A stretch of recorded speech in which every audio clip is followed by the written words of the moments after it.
Valentine picking up his 11th run batted in.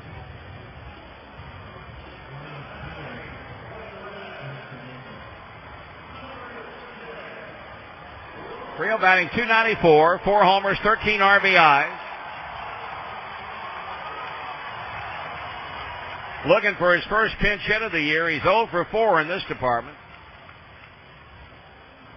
Oh, the Reds are within 3, but they need one more base runner to get the tying run to the plate. Wickman throwing and Creel taking ball 1. Both bullpens at this stage of the game are completely quiet. We've seen Perez and Betancourt and Carmona before Wickman.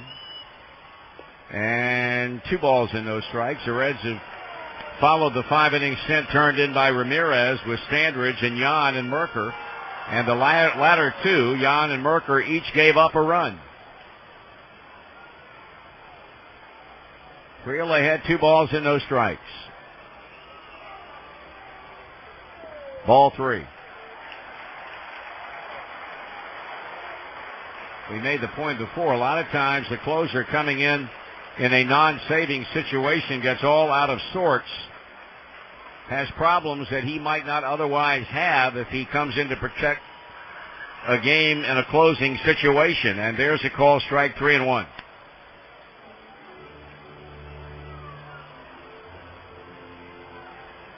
A run is in. Phillips is at third, but the Reds are still 3 down, 8-5 with 2 outs in the ninth. Ryan Creel taking ball 4, and the tying run will be at the plate in Felipe Lopez.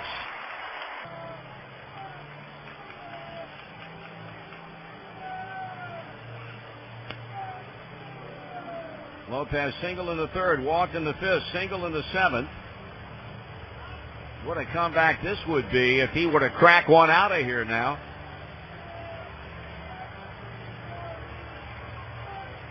And he'll step in with Phillips at third, with Creel at first.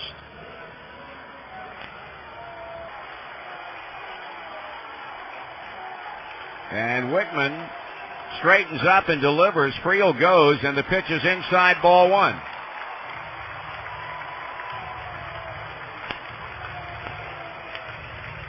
Do not credit Creel with a stolen base. I don't know what the difference was between what Creel did and what Kearns did, because Wickman was working from the stretch in both cases.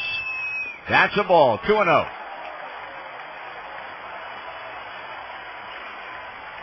Well, Eric Wedge has already been out there once, so if he goes back out there, he's going to go back out to take Wickman back with him.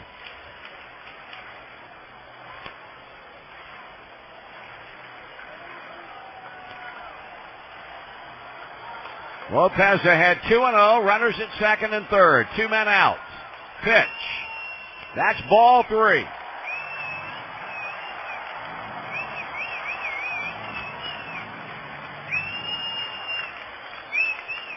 What is interesting about this season for Bob Wickman is that the next home run he gives up will be the first one he's given up in this 2006 year. Pitching, and he walked him, and they're loaded.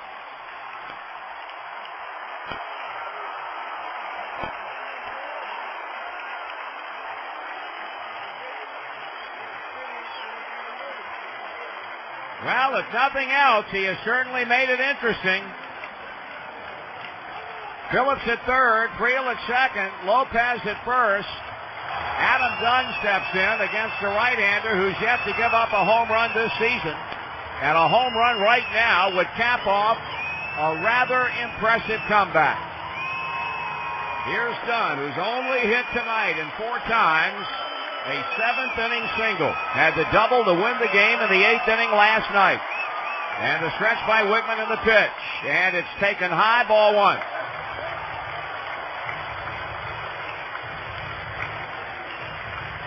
They are pacing in the Cleveland dugout. Manager Eric Wedge, pitching coach Carl Willis. It is 8-5 Indians.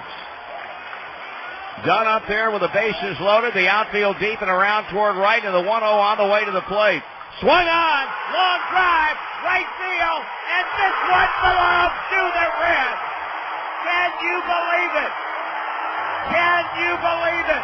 Adam Dunn with a streaming line drive into the Cleveland bullpen in right field, and the Reds have done what appeared to be the impossible. His teammates are waiting on him. Jerry Narron is out of the dugout banging his hands together. Adam Dunn with a ninth-inning, two-out grand slam home run. What a finish at Great American Ballpark. The Reds have rallied to beat the Indians with 9 runs in their last 2 at-bats. They win it 9-8. We'll be back in a moment. 700 WLW.